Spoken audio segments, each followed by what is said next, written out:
नमस्कार प्यारे बच्चों साथियों। देखो, हम कोई भी एग्जाम देते हैं, विशेषकर जो टीचिंग लेवल का टीजीटी, पीजीटी, पीआरटी, कोई स्क्रीनिंग टेस्ट है, कोई एचटेट है, सीटेट है, या कह सकते हैं आरपीएससी में रीट के एग्जाम है, डीएसएसबी में टीजीटी पीजीटी है, एचपीएससी में पीजीटी है, एचएसएससी में टीजीटी है, या और भी नवोदय विद्यालय है, केवीएस है। तो किसी भी एग्जाम में जो हिंदी का पोर्शन आता है उसमें हर एग्जाम में 3 से 4 क्वेश्चन में आपको तत्सम और तद्भव की पहचान करनी होती है। निम्न में से कौन सा शब्द तत्सम है या कौन सा शब्द तद्भव है। तो मात्र मैंने देखो एक शीर्षक बना रखा है कि अनंत शब्दों में, इन्फिनिटी बोलते हैं अनंत, यानी कि पता नहीं कितने शब्द हैं, कि उनमें हम तत्सम और तद्भव की पहचान कैसे करेंगे। मात्र 1 सेकंड में आप पहचानोंगे। देखो, यहां तत्सम शब्द वे होते हैं जो संस्कृत भाषा से एज इट इज हिंदी में प्रयुक्त होते हैं। ठीक है, एज इट इज हिंदी में प्रयुक्त होते हैं। तो ये मात्र 5 नियम है। ये 5 नियम आप आराम से ध्यान रख सकते हो। नॉर्मल से 5 नियम का एक नियम में बना सकते हो, या फिर अलग अलग समझने के लिए ये टोटल 5 नियम है। देखो, पहला नियम है कि जो ये क्षय है, ये हमेशा तत्सम क्या होते हैं, जो संस्कृत भाषा से जो के त्यों हिंदी में प्रयुक्त होते हैं। और तद्भव क्या होते हैं, जिनको हम परिवर्तित करके हिंदी में प्रयोग करते हैं, वो होते हैं तद्भव। जैसे माता शब्द है, संस्कृत का है, तत्सम शब्द है। माता से हमने माँ बना दिया, कर्म से काम काज बना दिया, सर्प से सांप बना दिया, भंगिनी से बहन, भ्राता से भाई, घृत से घी। तो इस तरह से तत्सम और तद्भव एज इट इज हम जब हिंदी में प्रयोग करेंगे तो वो तत्सम संस्कृत के होते हैं। तो किसी भी शब्द में यदि क्षय मिलता है तुम्हें, ठीक है, तो तुम समझ जाना कि ये तत्सम शब्द है।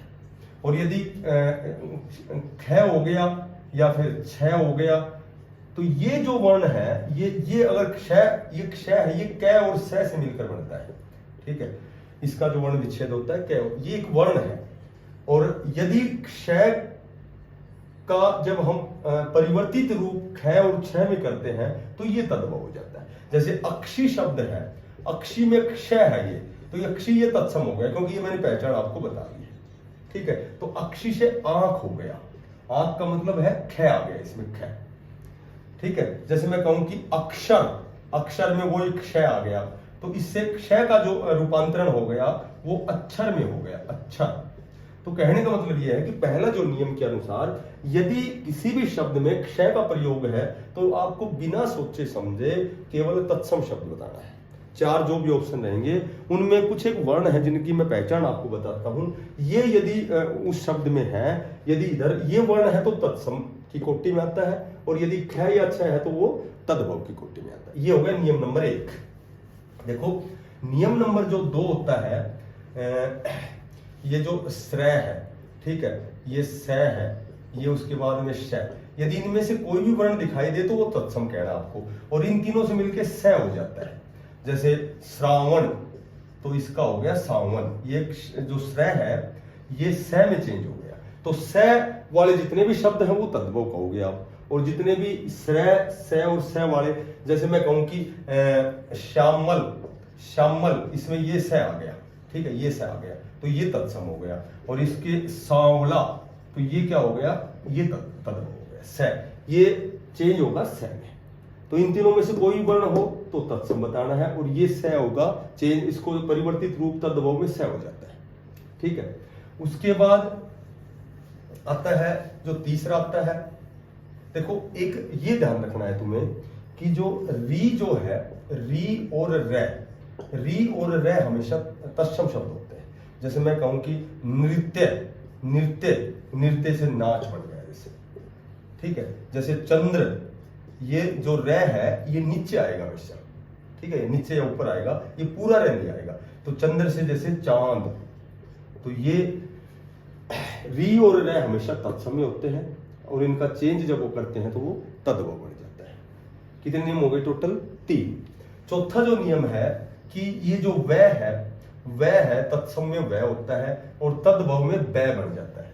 जैसे मैं कहूं कि वधु, तो वधु को हम लिखेंगे बहु। ठीक है, जैसे मैं कहूं कि वन तत्सम है, वन से बन बन जाएगा, बन। यानी कि वह का वह बन जाता है, वह हमेशा तत्सम में और वह हमेशा होता है तद्भव में। ठीक है। और जो पांचवा नियम है कि जितने भी अनुनासिक होते हैं ये हमेशा तद्भव होते हैं।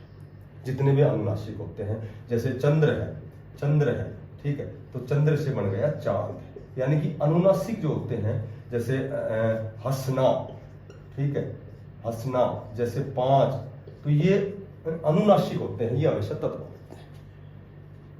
ठीक है। जैसे मैं कहूं कि ग्राम से बन गया गांव, गोधुम से बन गया गेहूं, तो ये जो अनुनासिक होते हैं ये हमेशा तद्भव होते हैं। तो किसी भी एग्जाम में जो हिंदी का पोर्शन है उसमें हमेशा आपको 3 से 4 क्वेश्चन देखने को मिलेगा, और ये 5 नियम छोटे छोटे यदि आपके ध्यान है तो ये 3-4 नंबर आपके नहीं कटेंगे। सभी बच्चों को धन्यवाद।